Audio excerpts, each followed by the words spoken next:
Hello and welcome to this video where we're going to be looking at the Spanish pronunciation, and we're going to be looking at what letters in Spanish are pronounced differently to how they're pronounced in English.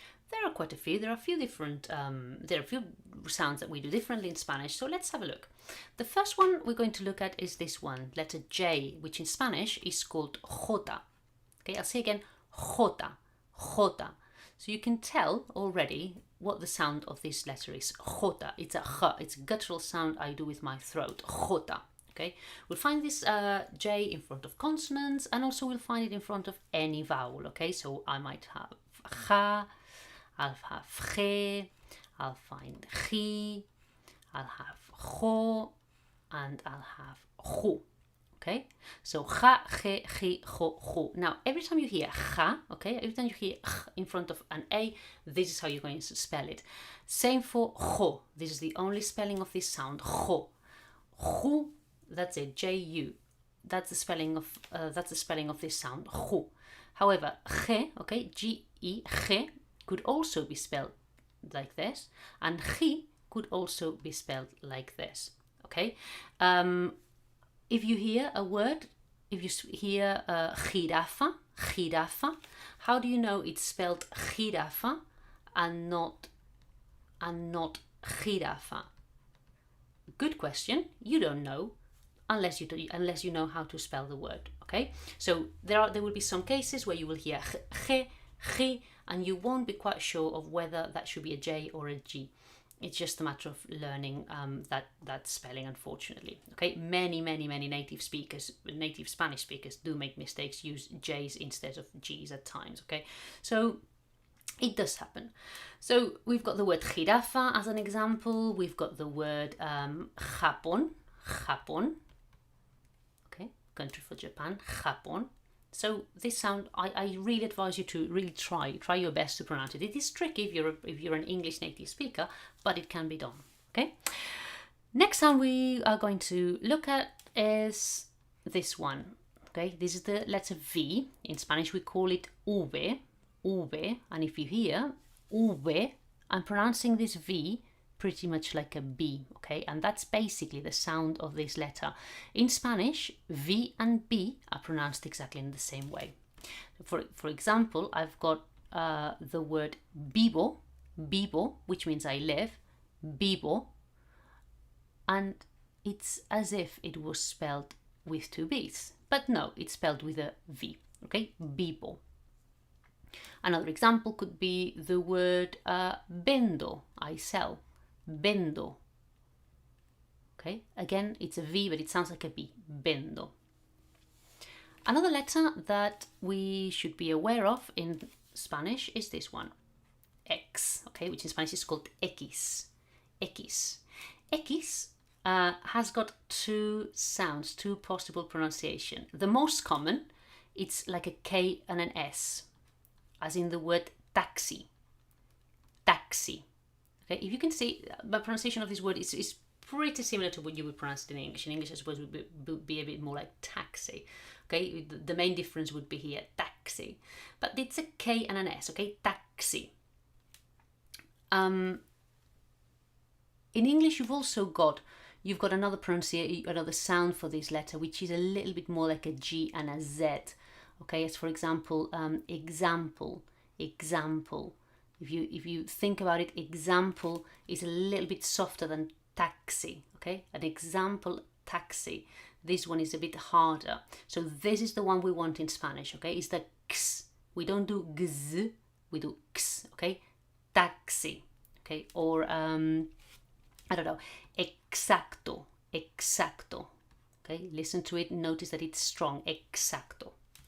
Another pronunciation of this X, it's like a S, and that's what's going to happen when you find it at the beginning of a word.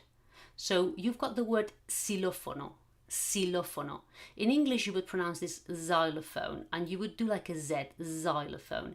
In Spanish this sound does not exist. In Spanish, z, nobody does z, okay? It's s, so it's xilófono, okay? So two possibilities, taxi, when the X is inside a word, or xilófono when the X is at the beginning of a word. Next letter worth talking about is this one. This one, which in Spanish is called theta.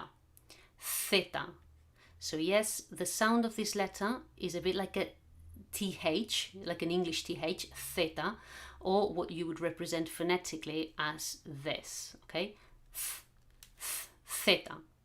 Examples of this word are, for example, zorro, zorro, fox, okay? Zorro.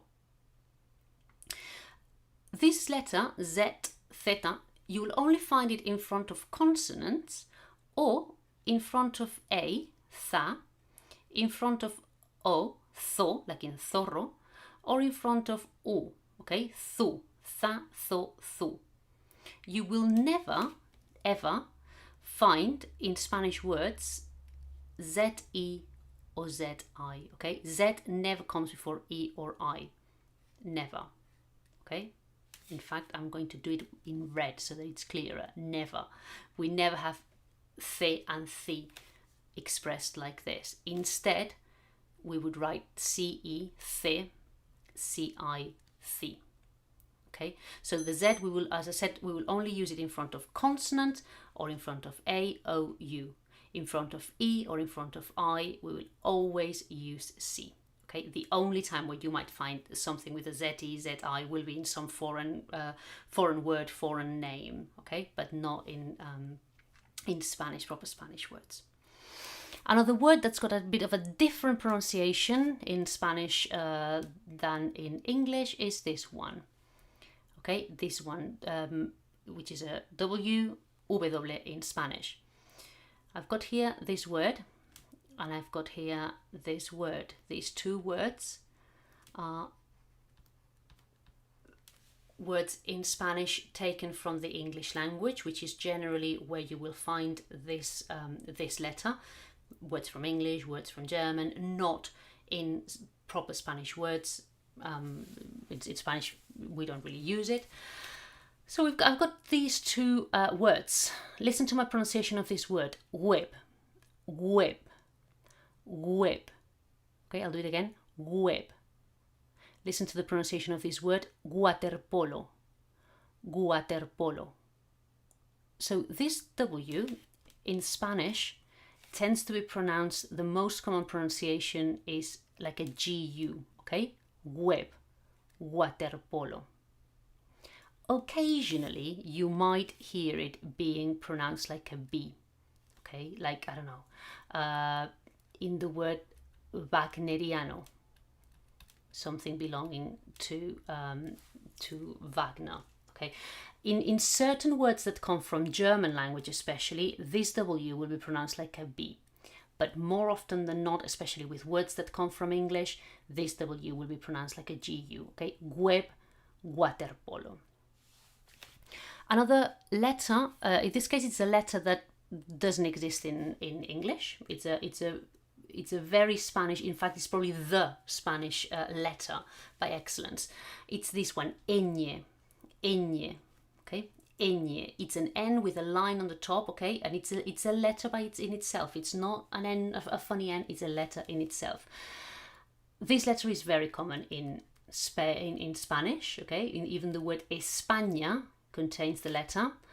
Other words are, for example, araña, the Spanish for spider. And notice the pronunciation of this letter.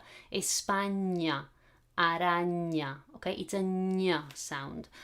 In English, you don't really have this sound. Probably the closest, what you would find in French, for example, that they do the combination of GN, or in Portuguese, it corresponds to an NH, okay? So it's this ñ sound. Finally, the last sound that I should mention is that of the double L, elle, okay? Elle. Double L, it sounds pretty much like a Y in Spanish. So if you've come across the expression me llamo, my name is, me llamo, this is how you should pronounce this double L, me llamo. or if you have talked about la lluvia, the rain. This is how you pronounce this double L, lluvia. Me llamo and lluvia. Okay. In some areas of Spain, especially the northeast, this might be pronounced a little bit different, like a L, a bit of a complicated sound to make. But don't worry, most of Spain, Latin America, they will pronounce it as y. Okay, me llamo and lluvia. So I hope this is clear. Those sounds that are a little bit different between English. Oh, what's happened here? Between English and Spanish.